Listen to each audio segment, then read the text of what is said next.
할렐루야. 반갑습니다. 예배를 평일 금요일 밤에 드린다는 것은 치열한 싸움이 있어야 아마 드릴 수 있으실 겁니다.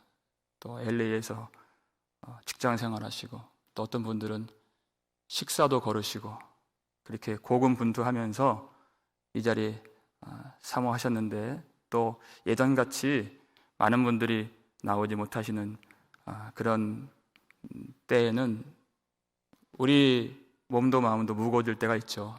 그러나 사모하는 마음으로 이렇게 주님 앞에 나오신 여러분들이 일어나서 지금 빛을 발하고 계시는 것입니다. 여러분이 지금 선교를 하고 계시는 것입니다. 하나님께서 여러분에게 이 자리에 모이신 모든 분들과 또 온라인을 통해서 예배를 드리시는 모든 분들에게 복의 복을 더해 주시기를 주의 이름으로 축원합니다. 이 안디옥 교회가 생겨나게 된 그 토양을 보면, 우리가 오늘 안디옥 교회에 대해서 한 5번째 살피고 있는 것인데요, 19절을 보면 이런 말씀이 있습니다. 그때 스데반의 일로 일어난 환난으로 말미암아 흩어진 자들이 베니게와 구브로와 안디옥까지 이르러 유대인에게만 말씀을 전하는데, 이렇게 되어 있죠. 그러니까 이 안디옥 교회가 처음 생겨나게 된 그 배경을 보면 스데반의 일로 인한 그 환난과 그 박해라는 토양 속에서 피어나는 꽃과 같은 그런 정체성이 있는 교회인 것을 우리가 알 수가 있습니다. 그리고 교회가 생겨났는데 또 다른, 이제 이 로마에서 세 번째로 큰 도시가 안디옥이라고 그랬어요.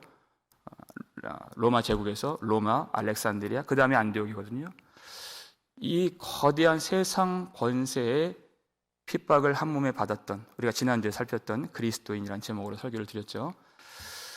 그런 핍박을 받고, 또 오늘은 또 다른 어려움에 처하게 돼요. 큰 흉년이 그 모든 지역에 다 다가오게 되는, 왜 이렇게 자꾸만 어려움이 닥쳐오고 또 다른 어려움이 있고 또 다른 어려움이 파도와 같이 밀려오는가? 여러분, 신앙인이라고 하는 것은, 그리스도인의 삶이라 하는 것은 서핑하는 거하고 좀 비슷한 것 같아요. 제가 이 미국에 산지만 한 2년 반 되어 갑니다. 그런데 얼마 전에 집에서 가까운 실비치라는 데를 한 번도 안 가본 거예요. 그래서 한번 가볼까 하고 우리 아이들하고 같이 간 적이 있습니다. 한 달쯤 됐나요? 근데 선셋을 이제 보려고 갔는데 날씨가 꽤 춥더라고요. 그래서 이 캘리포니아에도 이 한국처럼 꽃샘 추위 같은 게 있구나, 그런 걸 느꼈어요. 그래서 그 피어가 있지 않습니까? 그래서 오들오들 떨면서 거기 한번 끝까지 한번 갔다 와보자, 그러고 아이들 데리고 가는데 저는 깜짝 놀랐습니다. 난 이렇게 추워서 이러고 가는데 그 피어 밑에서 사람들이 서핑을 즐기고 있는 거예요. 그 겨울에, 이 차가운 물에. 여러분, 아무런 준비가 되어 있지 않고 우리같이 이 보통 사람이 그 추운 바다 한가운데에서 그 성난 파도를 만났다고 한번 생각해 보세요. 감당이 안 되죠. 우리한테는 그것은 죽음이나 마찬가지입니다. 그 큰 파도에 부딪혀서 우리가 그냥 물속에 그냥 곤두박질 쳐지고 정신을 잃을 정도로 죽음의 어떤 위협을 느낄 거예요. 그런데 서퍼들은 그렇지 않죠. 그거 즐기려고 나온 사람들. 파도가 오면 우리는 두려운데 이 사람들은 흥분해요. 그 만나러 왔기 때문에. 그리고 파도가 더 크면 클수록 더 희열을 느낍니다. 더 재밌어요. 왜냐하면 그 물에 빠지지 않고 그 물 위를 가르면서 즐길 수 있기 때문에, 그 파도를 가르면서 그렇게 즐기는 그 모습이 마치 그리스도인의 삶과 같다. 그 세상의 물에 빠지지 않고 주님이 주신 믿음을 가지고 파도가 오잖아요. 근데 그 파도에 고꾸라지지 않습니다.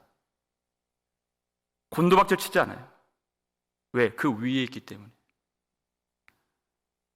그래서 예수님 말씀 그대로 너희를 욕하고 너희를 박해하고 거짓으로 너희를 거스르고 악한 말을 할 때에도 너희들이 복이 있다.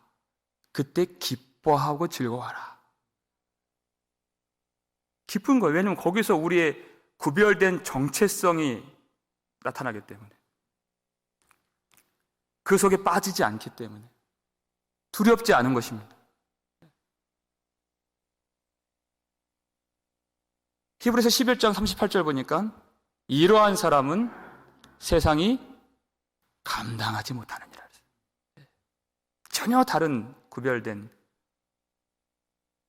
그런 비전과 뿌리와 소망과 그런 정체성을 가지고 사는 사람들, 그게 바로 그리스도인이다 그랬습니다. 그러니까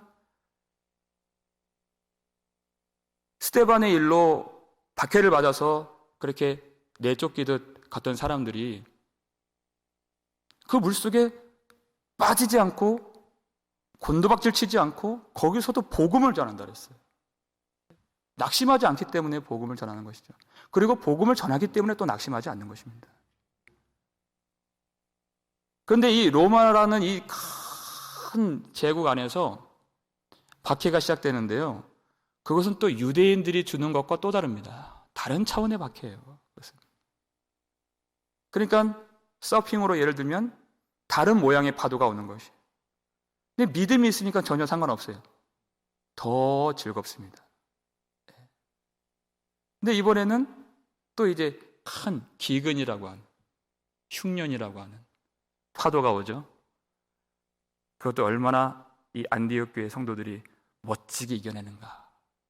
믿음이 있기 때문에 어떤 모양으로 파도가 밀려와도 그것은 문제가 되지 않습니다. 참 하나님의 백성인 것이 그때 증명되는 것이.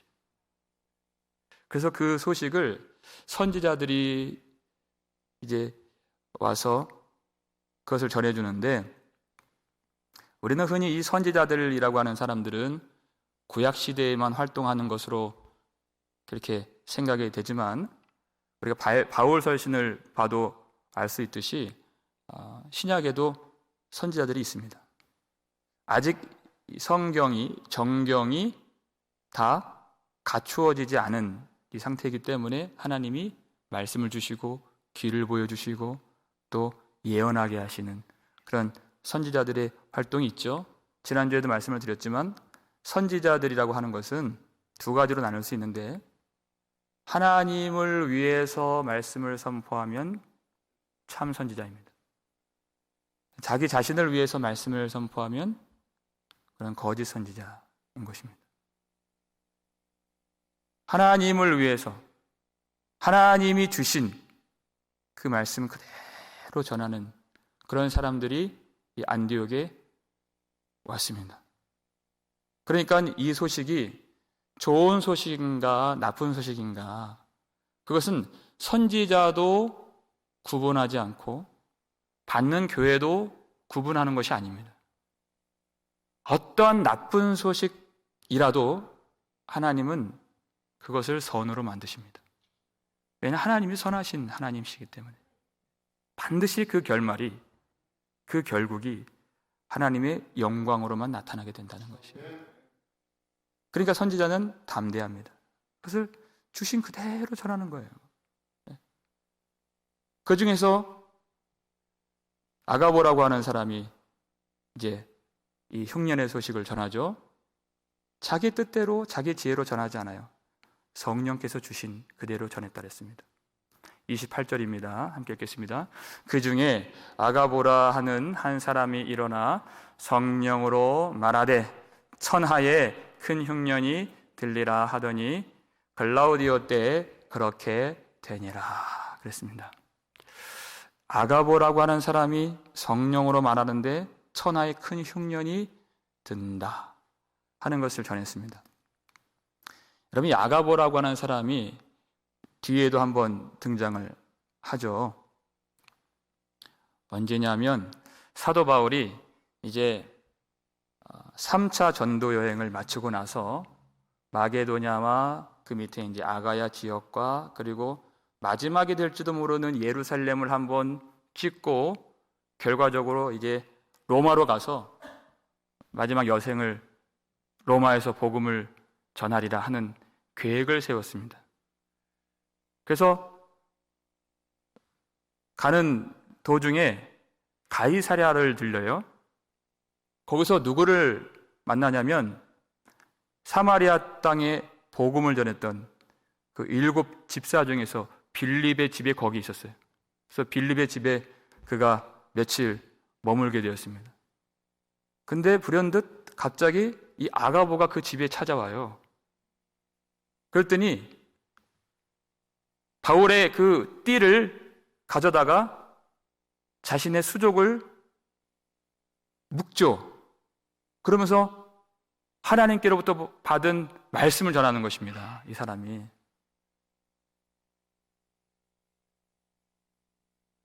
예루살렘에서 유대인들이 자기가 지금 묻고 얘기하는 거죠. 이 띠의 주인을 결박하고 이렇게 결박하고 이방인들에게 넘겨주리라. 누가 핍박을 받는다는 얘기입니까? 바울이 그렇게 되리라 하는 말씀을 받았어요. 그랬더니 그것을 듣고 있던 주변의 형제들이 울면서 바울에게 예루살렘에 가지 말라 이렇게 간청을 합니다. 바울에게는 뜻이 있었어요. 결국 로마로 가기 위한, 거기서 말씀을 전해야 되겠다, 계획이 있었습니다. 그런데 이 선지자 아가보를 통해서 말씀을 받을 때 주님의 뜻이 내가 예루살렘에 가는 것이라면 나는 거기 가겠습니다. 거기서 내가 자유롭게 다니지 못하고 내 수족이 결박되는 것이 주님의 뜻이라면 나는 거기서 결박되겠습니다. 주님의 뜻이 예루살렘에서 내가 결박되고 죽는 것이라면 나는 거기서 기꺼이 죽겠습니다. 그렇게 고백을 하는 것입니다. 그 말씀이 사도행전 21장 13절 말씀 읽겠습니다. 바울이 대답하되 여러분이 어찌하여 울어 내 마음을 상하게 하느냐? 나는 주 예수의 이름을 위하여 결박당할 뿐 아니라 예루살렘에서 죽을 것도 각오하였노라 하니. 누구를 위해서요? 나는 주 예수의 이름을 위하여 내가 죽을 것도 각오하였노라. 이렇게 고백을 한 것이에요. 사도 바울이 왜 이렇게 고백을 했는가? 주 예수를 위하여 그렇게 얘기를 했죠. 그는 예수님을 만나고 나서 사실 이미 다메섹 도상에서 그는 죽었습니다. 그리고 주님의 것이 되었어요. 그러니까 주님의 뜻대로 살 수밖에 없는 것이에요. 그는 항상 사나 죽으나 이렇게 얘기하잖아요. 사나 죽으나. 그 의미가 없다는 거예요. 내가 살든지 죽든지 또 이렇게 얘기하잖아요. 그 의미가 없다. 나는 그리스도 안에 있다. 이것만이 의미가 있는 것이에요. 그러니까 주님의 뜻대로 내가 가겠습니다. 결박되겠습니다. 죽으라면 죽겠습니다. 그렇게 하죠. 아가보가 주는 소식이 주변에 있는 사람들은 나쁜 소식인 줄 알았어요. 그런데 하나님은 어떻게 역사해 주셨죠? 바울에게는 그를 죽이기 위해서 먹지도 않고 마시지도 않겠다고 결단한 유대인들이 있었죠. 항상 그를 죽이려 했어요. 그런데 하나님이 그를 예루살렘에서 결박되게 하시고 그대로 성취됐습니다. 그리고 어떻게 하셨죠? 그를 결박된 채로 세계에서 가장 강한 로마 군대의 호위를 받으면서 로마까지 그가 옮겨진 것이에요. 만약 주변 사람들의 조언을 듣고 예루살렘으로 내려가지 않았더라면 그는 그를 죽이기로 결단한 유대인들에 의해서 벌써 죽었을 것입니다. 주변 사람들이 바울을 사랑하죠. 그러니까 그렇게 조언을 해주죠.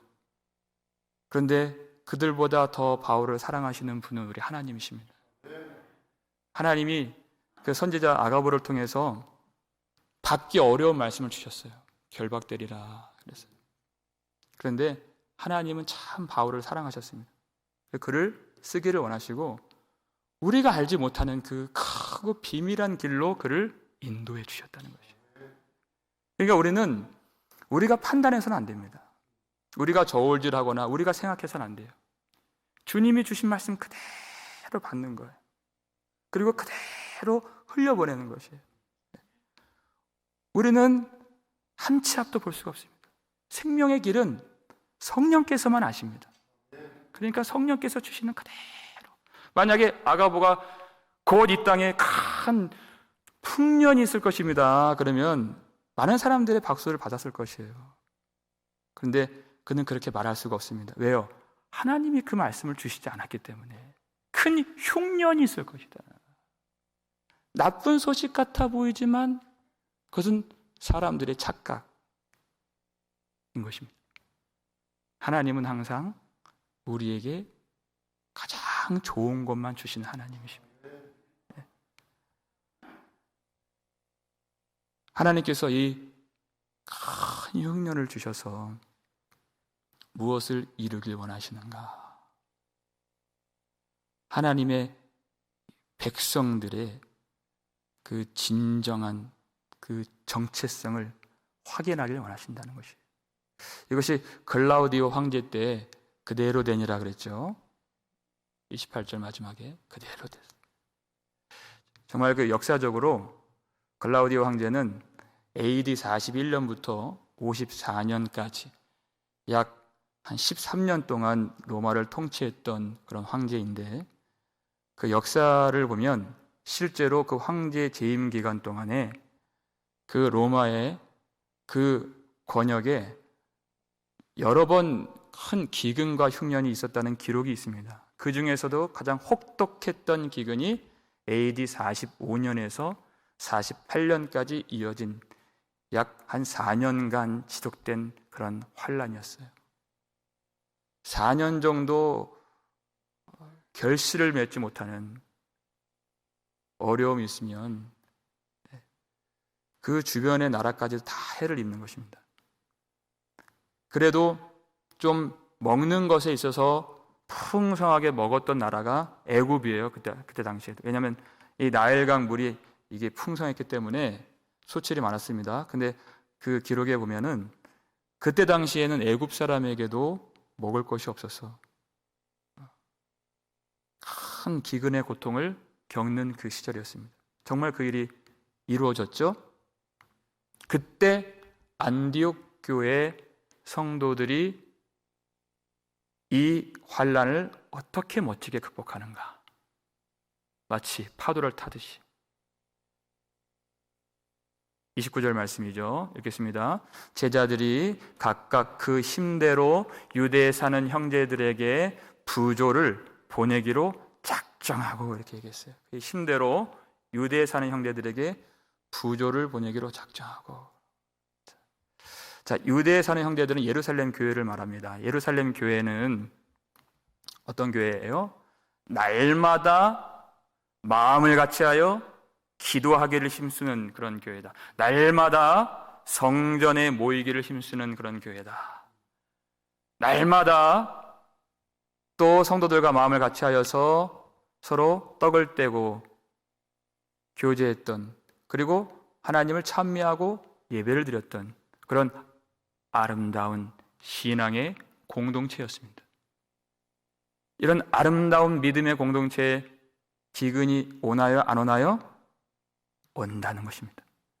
가난이 옵니까? 안 옵니까? 온다는 것이에요.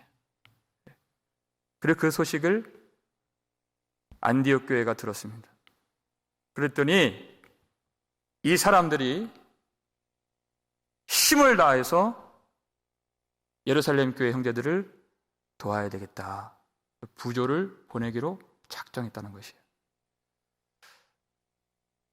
역사가 요세푸스의 말에 의하면 그때 당시의 기근은 예루살렘에만 있었던 것이 아니라 수리아, 안디옥이 수리아 지역에 있었죠. 그 북쪽입니다.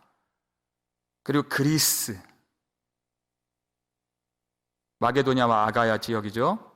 그리고 애굽 지경에 이르기까지 전체적으로 임했던 이 흉년과 기근이었습니다. 그러니까 수리아에 있던 안디옥 교회 성도들도 타격을 받았다는 얘기죠. 그들도 기근을 겪고 있었다, 그 뜻이에요. 보통 사람들은 자신의 손해에 민감합니다. 기근이 임했기 때문에 해가 갈수록 점점 작년 대비, 그리고 2년 전에 비해서, 3년 전에 비해서 본전 생각이 나죠. 올해 소출이, 매출이, 소득이 이렇게 줄었다. 그러면 부조를 보낼 수가 없습니다. 내가 기준이 되면 절대 돕지 못합니다. 그런데 안디옥 교회 성도들은 본인들도 지금 힘겨운 기근을 겪고 있어요. 근데 기준이 자기 자신이 아니에요. 유대에 있는 형제들, 예루살렘에 있는 그 형제들이 어렵다는 것이 기준이에요. 그러니까 작년 대비, 2년 전 대비 내가 지금 이렇게 어려워졌다는 것은 크게 문제가 되지 않아요. 여러분, 그것이 신앙입니다. 신앙은 내 기준이 아니에요. 내 유익을 구하려고 예수 믿는 것이 아닙니다.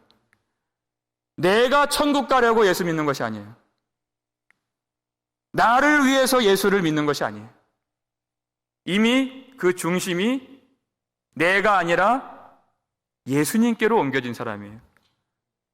사도 바울이 왜 예루살렘에 결박되는데 거기 간다 그랬어요? 내가 주 예수의 이름을 위하여 죽는 것도 이미 각오하였느니라. 자기 중심이 아니에요.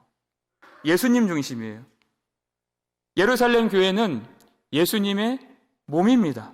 예수를 위하는 것은 교회를 위하는 것과 같은 것이에요. 그러니까 나도 지금 어렵지만 그 교회를 도울 수 있는 것은 사람이 하는 것이 아닙니다. 하나님의 은혜가 이 안디옥 교회에 이만큼 임했다는 것을 보게 해주신 것이에요. 여러분, 예루살렘 교회가 어떤 교회였습니까? 성령과 은혜가 충만한 교회였잖아요. 그러니까 그 교회가 은혜가 충만했을 때, 무엇으로 은혜가 충만했고 은혜가 충만한 그 결과가 무엇인가? 은혜라는 것은 무엇인가? 그것을 잘 보여주는 말씀이 사도행전 4장 33절 34절 말씀입니다. 읽겠습니다. 사도들이 큰 권능으로 주 예수의 부활을 증언하니 무리가 큰 은혜를 받아 그 중에 가난한 사람이 없으니, 그렇게 얘기를 했어요. 그래서 밭 있는 자들은 밭을 팔고 집 있는 자들은 집을 팔고, 그래서 그 판 값을 사도들의 발 앞에 두었다 하는 말씀이 이어지는 것이에요. 그 중에 한 사람이 바로 바나바다, 이렇게 이어지죠. 자, 그들이 은혜를 받았어요. 첫 번째, 무엇으로 은혜 받았습니까? 주 예수의 부활을 증언하니. 십자가에서 죽으시고 죽은 자를 다시 살리시는 하나님의 오른손으로 일으켜지신 예수 그리스도의 부활을 증언하니까 그들이 큰 은혜를 받았습니다. 큰 권능으로 십자가와 부활을 증언했더니 그들이 큰 성령의 은혜를 받았어요. 그랬더니 그 결과가 자기를 돌아보지 아니하고 그 중에 가난한 사람들이 먼저 보여서 그들을 위해서 내 밭과 집을 팔고 그렇게 통용하여서 그들을 살게 만들어주는 그런 은혜가 있었다는 것이에요. 이것이 바로 은혜가 하는 일인 것입니다. 십자가와 부활의 큰 은혜가 나타난 교회의 아름다운 모습이라는 것이에요. 그런데 그 은혜가 어디에 있었다는 것입니까? 안디옥 교회에 그대로 나타나게 되었다. 부조를 보내기로 작정한 것은, 부조는 이제 구제 헌금을 각출해서 그것을 이제 바나바와 사울의 손에 들려서 예루살렘 교회 장로들에게 주었다는 얘기인데, 사람에게 있어서 이 자원과 물질과 돈이라고 하는 것은 항상 사람의 이 본성이 그것을 내 쪽으로 끌어당기는 그 본성이 있죠. 그게 자기 생에 대한 집착이에요. 자원을 끌어당기고 물질을 끌어당기고 명예를 끌어당기고 권력을 끌어당기고 이익들을 끌어당기는 것이에요. 근데 은혜가 임해요. 이제까지 주인이 되었던 그 생에 대한 집착과 탐심과 정욕들이 이제 진정한 왕인 은혜가 임하니까 어떻게 돼요? 자연스럽게 그 욕심들이 밀려나가는 것이에요. 내게로 끌어당겼던 그런 물질과 이 자원들이 어떻게 돼요? 남을 위해서, 섬기기 위해서, 부조를 하기 위해서 그것들이 내 안으로 들어오는 것이 아니라 내 밖으로 나가게 되는 것입니다. 왜? 내 속에 은혜가 있고 내 속에 주 예수님이 들어와 주셨기 때문에 되는 것이에요. 왜냐하면 주님이 그렇게 사셨기 때문에. 주님의 생애와 주님의 사역과 주님의 길을 보면 오로지 자기 자신을 위해서 하신 일이 단 하나도 없습니다. 처음부터 끝까지. 예수님은 하늘의 모든 영광과 지위를 다 내어버리고 오셨어요. 왜냐하면 하나님의 아들의 지위와 영광을 우리에게 주시기 위해서. 당신께서는 버리셨습니다. 우리를 그 하늘의 것으로 부욕해 하시기 위해서. 우리를 대신하여 가난하게 되셨다 그랬어요. 그렇게 오신 분이십니다. 공생애를 사실 때에도 한 번도 자기를 위해서 하신 일이 없어요. 중풍병자를 만나면 그 병자를 고쳐주시고, 소경을 만나면 그를 고쳐주시고, 죽은 야이로의 딸을 살려주시고, 나인성 과부의 아들을 살려주시고, 죽은 나사로를 살려주시고, 그리고 하나님께서 보여주신 그 길을 끝까지 걸어가시면서 십자가에서 죽으셨습니다. 그리고 부활하시고 성령을 통해서 우리에게 들어와 주신 것이에요. 예수의 영이 우리 속에 있는 이상 더 이상 자기 자신을 위해서 살 수가 없는 것입니다. 우리 예수님이 행하셨던 대로, 우리 예수님이 걸어가셨던 그 길을 따라서 그래도 행하게 되는 것이에요. 그것이 이 예루살렘 성도들이 부활을 증거했을 때 나타나게 된 큰 은혜의 모습입니다. 그러니까 우리가 전통적으로 이 종려주일과 그리고 고난주간과 이 부활주일을 맞이하면서 이 전통적으로 행해지는 그런 많은 그런 이 교회 안에서의 일들이 있잖아요. 대부분의 교회에서 우리가 고난주간에 특별하게 새벽 예배도 드리고, 또 그때는 세상 일들을 많이 생각하지 않고 주님을 묵상하고, 또 성찬식도 하게 되고, 또 찬양대는 특별하게 찬양을 준비하죠. 몇 달 동안. 우리가 지금 코로나 바이러스 지금 때라서 그렇게 다 할 수는 없지만 참 아름다운 일이지만, 우리가 정말 이 십자가와 부활이라고 하는 이 복음의 정신을 잃어버려서는 안 됩니다. 가장 이 고난주간과 부활주의를 잘 보내는 것이 무엇인가? 오늘 본문에 잘 나와 있는 것이에요. 예루살렘 성도들은 은혜를 받으니 자기가 보이지 않았다는 것이에요. 그래서 헬라파 과부들을 섬기고 히브리파 과부들을 섬기고 가난한 자가 없도록 큰 은혜를 받아서 그들은 항상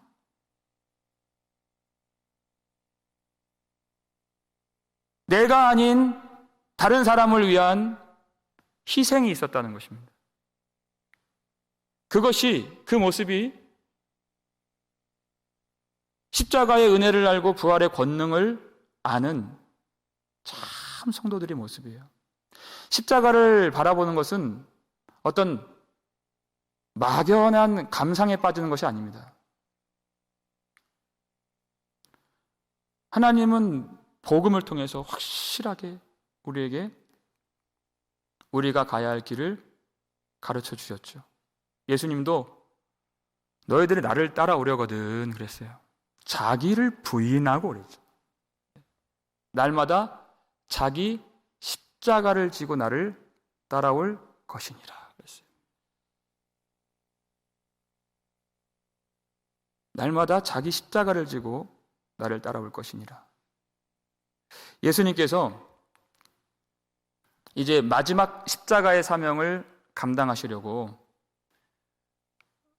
유월절 다가올 때 예루살렘으로 들어가시죠.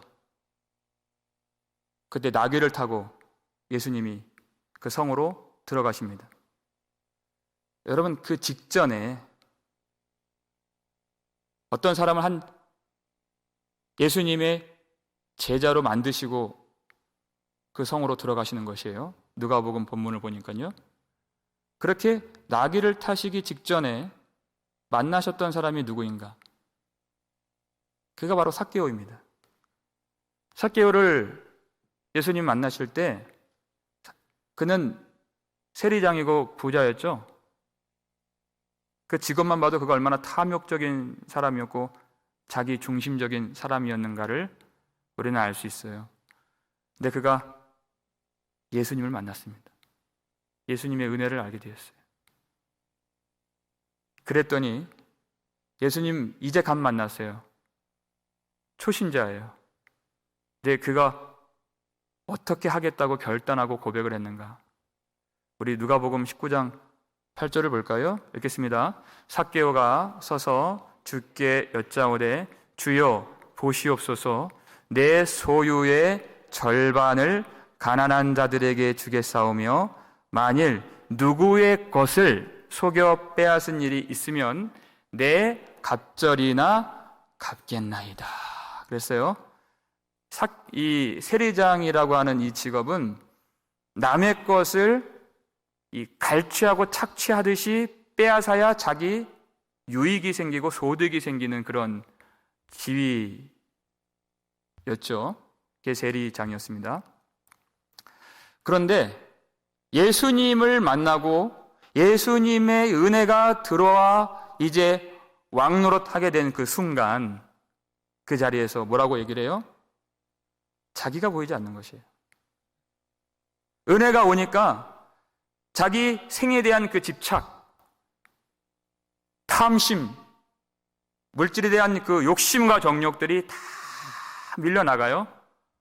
그러니까 내 소유의 절반을 가난한 자들에게 주겠사오며. 예수님 은혜가 임하니까 누가 보여요? 이제 가난한 자들이 보이기 시작한 것이에요. 그리고 누구의 것을 이렇게 다른 사람이 보이기 시작한 거예요. 이 사람은 예수님의 은혜가 임하고 예수님의 말씀이 들어가고 예수님을 인격적으로 만나니까 그의 삶이 예수님을 따라가는 삶이 되는 것이에요. 이제 갓 예수 믿은 초신자입니다. 많이 서툴죠. 많이 부족하죠. 그렇지만 예수를 믿는 그 순간 이 주체할 수 없는 은혜가 임할 때 그 은혜가 하는 역사를 한번 보세요. 이전까지 삭개오에 있어서 남이란, 다른 사람이란 자기 유익을 위한 하나의 도구에 지나지 않았습니다. 다 돈으로 보이는 거예요, 이 사람들이 다. 그런데 그 눈이 바뀌어요, 은혜가 임하면. 가난한 사람들에게 내 것을 주겠습니다. 그 마음의 중심이 이동하는 것입니다. 예수님이 우리의 주인 되시고 은혜가 우리를 통치하는 역사가 바로 이와 같다는 것이에요. 어떤 감상에 빠지거나 어떤 막연한 그런 기쁨이 아닌 내 죄를 고백하고 회개하는 그 동시에 우리의 삶이 진정으로 예수를 따라가고 우리의 삶의 모든 부분, 내 물질이나 내 지갑까지도 함께 회개하여서 하나님께 나의 모든 전 인격이 다 주님께 돌아가도록 하나님의 은혜는 그렇게 우리에게 역사해 주십니다. 예수님이 한 번도 너 그렇게 해라, 너 그게 맞다 그렇게 안 하셨어요. 은혜만 주셨습니다. 그러니까 자원하는 심령으로 삭개오가 내가 이렇게 내 소유의 절반을 팔아서 가난한 자들에게 주겠습니다 이렇게 얘기했어요. 그랬더니 예수님이 오늘 구원이 이 집에 임하였느니라. 이 사람도 아브라함의 자손이니라 이렇게 얘기했어요. 구원을 선포해 주셨습니다. 은혜가 임하면 자기가 보이지 않습니다. 다른 사람이 보이고 남을 위해서 섬기고 헌신하게 되는데 여러분 그때 남은 나 자신입니다. 은혜가 그것을 가르쳐줘요. 주님께서 우리에게 알려주신 가장 큰 계명이 무엇이에요? 하나님을 사랑하라 하는 것이죠. 하나님을 사랑하라. 그게 첫째 계명이다. 둘째도 이와 같다. 동등하다. 무엇입니까? 내 이웃을 너의 자신과 같이 사랑하라. 이게 동등한 계명이라고 했어요. 그러니까 남을 섬기는 것, 다른 사람을 위하는 것은 곧 자기 자신에게 한 것과 같은 것입니다. 왜냐하면 그 나와 남이 이제는 구분되지 않는 것이에요. 예수 그리스도 안에서. 더군다나 안디옥 교회에 있어서 예루살렘 성도들은 서로 동족이 아닙니다. 예루살렘 성도들은 유대인들이었고 이 사람들은 로마 사람이며 헬라인이었어요. 전혀 다른 사람들이죠. 그것이 문제가 되지 않아요. 왜? 예수 그리스도 안에서 성령 안에서 이미 하나가 되었기 때문에. 예수님은 우리를 하나 되게 만들어주시는 분이십니다. 하늘과 땅을 통합하시고 만유를 통일하시고 죄인과 원수도 친구가 되게 하시고 헬라인이나 유대인이나 차별이 없게 하시고 모든 사람들이 주 안에서 한 몸이 되게 하시는 주님이세요. 그래서 이 환난을 주신 이유가 바로 그 하나님의 나라를 누리고 경험하라 하신 것입니다. 이것은 우리를 억누를 수 없는 환난, 우리를 두렵게 만들 수 없는 환난이에요. 왜? 이미 진동하지 않는 하나님의 나라를 받았기 때문에. 우린 그 파도에 곤두박질 치지 않습니다. 믿음이 있기 때문에 우리는 그 위에서 하나님이 주신 그 모든 파도를 믿음으로 탈 수가 있는 것이에요. 그렇게 하나님께 영광을 돌릴 수가 있는 것입니다. 우리가 이 고난주간을 맞이하고 부활주의를 기대하는 이 날에, 이 계절에 하나님께서 이 교회를 통해서 무엇을 원하시는가? 그리고 왜 이때 환난을 내려주시고 그 환난의 2년차를 맞이하게 하시는가? 분명한 하나님의 뜻이 있다는 것입니다. 자기 십자가를 지고 나를 따를 것이니라 그랬어요. 그런데 그 자기 십자가는 자기 자신을 위한 십자가가 아닙니다. 예수님이 그렇게 우리를 위해서 십자가를 지신 것처럼 우리 안에 계신 예수님을 따라가면서 다른 사람을 위해서, 남을 위해서 나의 십자가를 지고 따라가는 것이에요. 여러분, 남을 위한 나의 십자가를 꼭 기억하시길 바랍니다. 그들이 이것을 계획하고 작정했어요. 본인들도 어렵고 힘들지만 힘을 다해서 부조를 보내기로 작정했어요. 그리고 그들이 어떻게 했습니까? 마지막 30절 함께 읽겠습니다. 이를 실행하여 바나바와 사울의 손으로 장로들에게 보내니라. 이를 실행했다는 것이에요. 마음에 품을 수도 있고 생각할 수도 있고 계획할 수도 있고 기도할 수도 있습니다.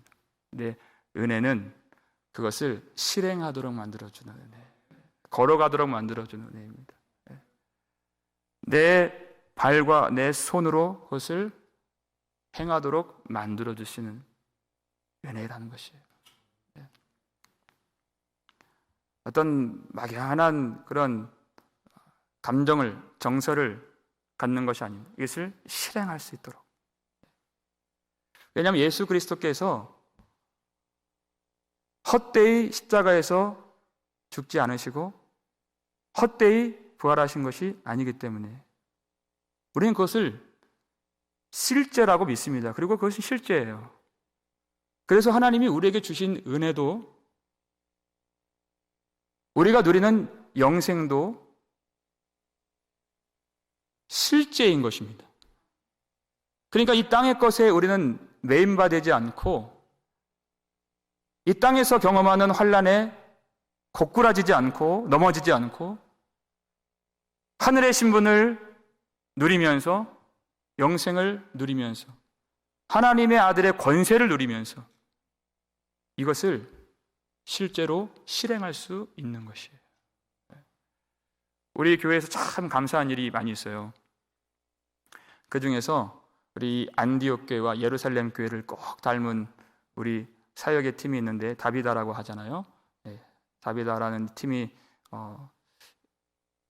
수요일마다 모여서 음식을 만들어서 우리 연로하신 우리 성도님들에게 또 그 반찬을 드리고 또 자녀들이 또 멀리 계신 그런 분들도 계시잖아요. 그리고 또 주변에 여러 가지 또 친지들이 많이 없는 그런 분들 우리가 이렇게 정성스럽게 반찬을 가져다 드리는 그런 사역을 다비다가 하고 있습니다. 제가 그 후기를 들으면 받으신 분들에게 이야기를 제가 종종 듣는 경우가 있는데 지금 뭐 다 말할 수 없을 정도로 어찌나 그 사역에 그리고 그 다비다 팀에 그리고 교회에 감사하는 마음이 있으신지 제가 다 말 못해요. 얼마나 감사하고 우리는 그 반찬 이 가져다 주는 거 그렇게 큰 일인가? 아니에요. 그분들이 느끼시는 건 그렇게 아니에요. 얼마나 감사한데. 왜 그래요? 반찬 주는 것도 작지 않은 일이지만 거기에 하나님의 은혜가 동반하여서 전달된다는 것이에요. 그러니까 그 고백이 너무나도 감사합니다. 그 은혜가 어디서 나왔습니까? 그 다비다가 장을 보면서 또 남들 모르게 또 뜨거운 불 앞에서 국을 끓이고 또 나무를 다듬고 아침 일찍부터 그렇게 수고하고 또 다음 우리 무엇을 할까 고민하고 그렇게 하는 과정 가운데에서 그 은혜들이 그대로 전달돼요. 근데 그 은혜가 또 어디서 나온 것이에요? 우리를 위해서 죽으신 예수 그리스도. 그 십자가에서 흘러나오는 은혜가 다비다 그 팀에 머무르고 그 은혜가 같이 전달되는 것이에요. 하나님이 이 환난을 왜 주셨는가? 하나님의 은혜가 흘러서 그 모든 성도들에게 다 흘러갈 수 있도록 이 일을 허락하시고 이때에도 하나님의 나라를 경험할 수 있다는 것을 보여주신 것입니다. 살아계신 하나님을 느끼고 바라볼 수 있도록 그 일을 허락하시고 우리에게 가난도 주시고 환난도 주시고 핍박도 주시고 하지만 그것보다 항상 능하고 강하고 큰 은혜를 주셔서 하나님 앞에 살 수 있도록 만들어주신 것이에요. 여러분, 안디옥 교회는 이제 막 갓 태어난 작은 교회예요. 그러니까 예루살렘 교회는 대형 교회죠. 서울에 있는 큰 교회 같은 교회고 안디옥 교회는 그 지방에 있는 그런 작은 이제 막 생긴 그런 교회라고도 할 수 있는데 교회적으로만 따지면 그런데도 힘을 다했다는 것이 그게 중요하지 않아요. 크고 작은 것은 중요하지 않아요. 힘이 있으면 힘이 있는 대로, 부족하면 부족한 대로, 연약하면 연약한 대로, 크지 않고 작으면 작은 대로 하나님이 주신 것을 힘을 다해서 섬기는 것이에요. 그렇게 할 수 있습니다. 일면식도 없고 한 번도 본 적이 없는 그런 사람들이지만 예수를 알기 때문에, 예수님을 사랑하기 때문에 그렇게 할 수 있는 것이에요. 안디옥 교회와 예루살렘 교회가 보여준 이 헌신과 사랑, 돌봄과 나눔, 이 환난의 때 하나님께서 우리에게 보여주시는 길이 있고 말씀이 있고 말씀 위에 능력과 은혜를 부어주셔서 우리 교회가 이와 같이 예수님께서 우리를 위해서 십자가에서 죽으시고 부활하신 그 길을 걸으셨던 것처럼 우리도 나의 십자가를 들 때 다른 사람을 위해서, 남을 위해서, 그리고 주님을 위해서, 교회를 위해서 십자가를 지고 다른 사람을 세워주고 살게 하고 생명력 넘치게 하고 회복시키는데 귀하게 쓰임받을 수 있는 그런 복된 우리 복음 장로교회가 되기를 주의 이름으로 축원합니다.